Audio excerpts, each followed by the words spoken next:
My exploration with oil painting is going strong, and I'm enjoying more and more painting with this medium.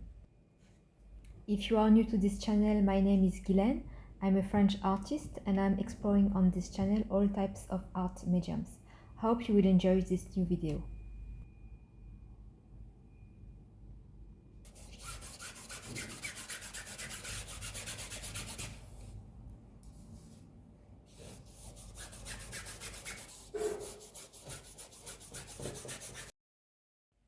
I did not find exactly my style yet regarding oil painting.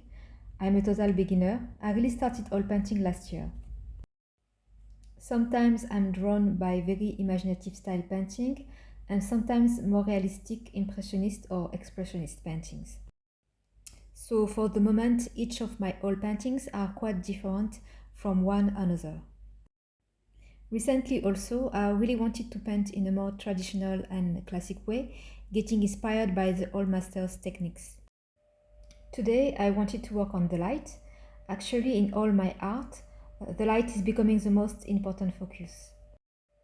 And even if I was quite satisfied by my previous oil painting, I will put an image of this painting on the screen, I do think the light factor was missing. Also, there were some elements I was not satisfied by, like the hands of my character and their clothes. It looks a bit flat and I have to rework it. Fortunately, with oil painting, until the varnishing step, you can still work on it and even change everything and paint over it. I will link the video of this painting in the comment box below in case you are interested to watch the process. For this painting, my goal was to recreate this type of magical light that you can get when the sun is setting and the night is just about to appear. It is just after the golden hour, but it is not yet the night, if this makes sense. I think it is called the dusk light. In French we call it crépuscule. This type of light reminds me a lot of Romantic and preraphaelite art, and we will go for this style for this painting.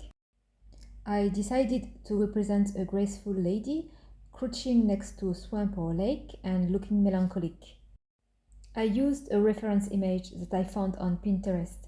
I won't show it to you since I will modify some elements like her hair and her face. The reference image is more a means for me to get the right proportions, the right colors, but I always try to not follow precisely and to interpret in my own way. While you are watching the time-lapse of this painting, I will dive into color theory and give some of the tips I learned until now.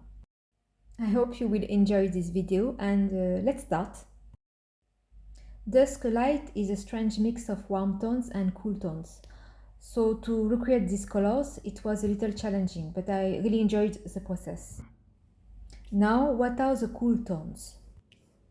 For this painting, the main cool tones were blue and all the nuances going from white, light blue, purple pink to blue, grey, dark blue and black.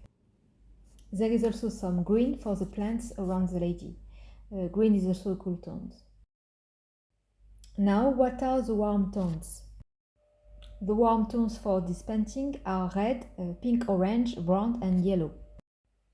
To get this dusk light effect, you really need to think in terms of colors and not in terms of drawing when you oil paint. Often in gouache or watercolor, you can get some help with the line art, which can be still visible, even slightly, and help the viewer to see the image, even if the colors are not the best. But for oil painting, it is almost impossible. Only the colors, the right choice of colors, and the position and application of these colors will recompose the image in the mind of the viewer. Now that we know the cool tones and warm tones for this painting, let's talk about color mixing theory. Actually, I divided into cool tones and warm tones, but colors are more complex. I believe that each color can have a warm undertones or cool undertones depending on the mixing. Let's take an example with pink. The color pink is a mix of red and white, which will tend to be quite cool. But if you add a bit of orange, which is by the way a mix of red and yellow, the pink will become a warm pink. Let's take another example with green. Green is a mix of blue and yellow. If you add white to the mixture, the green will be quite cool. But if you add some brown, brown is by the way a mix of green and red, the green will get some warm undertones. And so on. It works with all the colors. Learning colors and color mixing is a long learning process, and only by training our eyes by painting as much as possible can we intuitively, at one point, improve the color quality of our paintings. So for this painting, my main mixing colors were red and blue for purple, yellow and red for orange, white and red for pink, black and white for gray, and to get all the nuances going from cooler to warmer tones for each color, I have to experiment quite a bit and try out different mixes on my palette. Now let's talk about how to apply these colors on the canvas. The dusk light is mainly a dramatic light with sharp contrast. It does seem at first sight that there are no nuances. Blue and purple seems just next to orange, red and yellow. But if you look closely, you will see that the dress, for example, of this lady, is a gradient between white, purple and blue, with an accent of yellow almost greenish in certain areas. All these nuances are obtained by layering the painting little by little. I would then recommend first to go bold for these kinds of sharp contrast. If you looked closely at the beginning of this time lapse of the painting, you have certainly noticed that the first layers are only some blocking colors. Blue for the dress, orange for the face, brown for the hair, and some accent of yellow, orange and red where I see the light. Don't try to paint her skin, for example, as the skins you think should be, and then try to add blue or orange over it. You need to use the color you see directly. So for the skin, for me it was orange, and I directly put the orange on the canvas. And the first layer were not only for blocking colors, but also for looking for the proportion. I was not trying to paint precisely at the beginning. And I also work at the same time on the background. So do not forget to work on your background. It will help you to balance the colors and also refine the shape of the main figure of the painting. It also gives the impression that the figure is not over the background. They should blend a bit all together to create harmony. So I paint this first layer as well as the background, trying to define the proportion and the color, and then I leave the painting for the next day. So the next day the whole painting was settled on the paper. By the way, it's not a canvas I'm using for this painting, it's a paper, because I use the word canvas many times, but I'm using a paper, an oil paper, a paper for oil paintings. So this day was mostly dedicated to look for the nuances of the colors and to work on my transitions between colors, and also to refine some details. The more you layer, the more the thickness of the painting sticks to the paper, and it allows you to paint easily and to enrich the color tones of your palette. All paintings requires patience. There is an ugly phase which is quite long compared to gouache or watercolor. So you will always feel at the beginning that it goes wrong and that you should give up. I still have this feeling even if I know I'm progressing. But I don't know, it is also one of the charms of oil painting, I think. Seeing the magic of oil painting, working at one point, and finally being able to paint easily. Yes, it is really something, a bit magical, I think, with oil painting that you don't get with other mediums. And that I really, I don't know, enjoying, I don't say enjoying, but that I getting used to.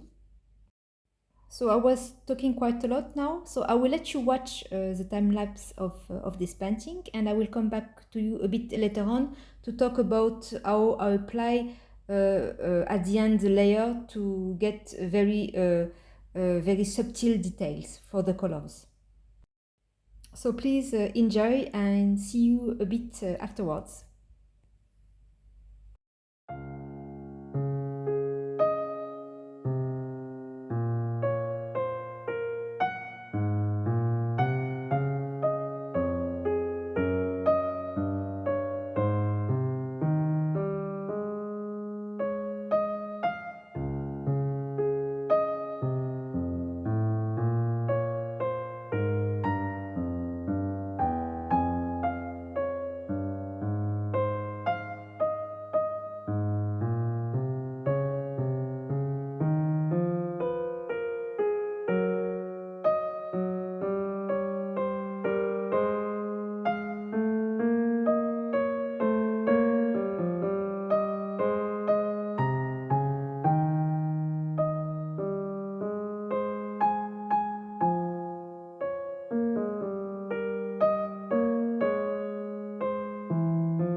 So this is the last day of the painting. It took me 3 days for this painting, and it was mostly dedicated for refining little details like the face, the hair, the feet and hands, and also for adding details to the background, like the plants around the lady. Now for this last day I was also more delicate. It means that I was not really blocking colors like at the beginning of the painting. I was applying actually thin layer over the top of some areas of the painting, which will slightly alter the color underneath. For example, if I take her arms, at the beginning I put like a light pink on her arms, but toward the end of the painting, which is now, I had a thin layer of blue-gray, and it gives the impression that her arms are not a light pink but a bluish pink. So to get this thin layer, I just mix some oil painting with safflower oil. So yes, I have to admit that this technique can make the colors looks a bit muddy, but it is this way I managed to get some dense and rich colors by layering this light color over maybe more dense colors. I was doing some research about this kind of technique, and I just find out about the glazing technique. But for the glazing technique, the oil painting needs to be completely dry.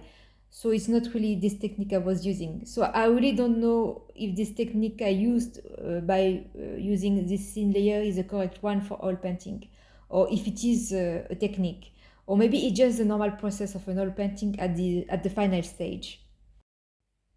I really want to talk more about oil painting, but I think I will stop here for this video. So we talk about a bit about of the color and what are my progress at this moment. But I think it's enough for today. So I hope you learned something from my experience. I hope also you like the result as well. For my part, I'm quite happy with the result. I think I quite managed to get this dusk light effect that I wanted. Do you like it as well? Please let me know. And also please let's share our tips in the comment box below. I think we can learn a lot from each other. Please check also my other videos regarding my progress in oil painting and the techniques I learned so far. And finally, I will be also grateful if you can like and subscribe to my channel. I will let you watch the rest of the video of the time lapse and the result, the final result. Thank you for watching, and see you for the next video. Bye bye.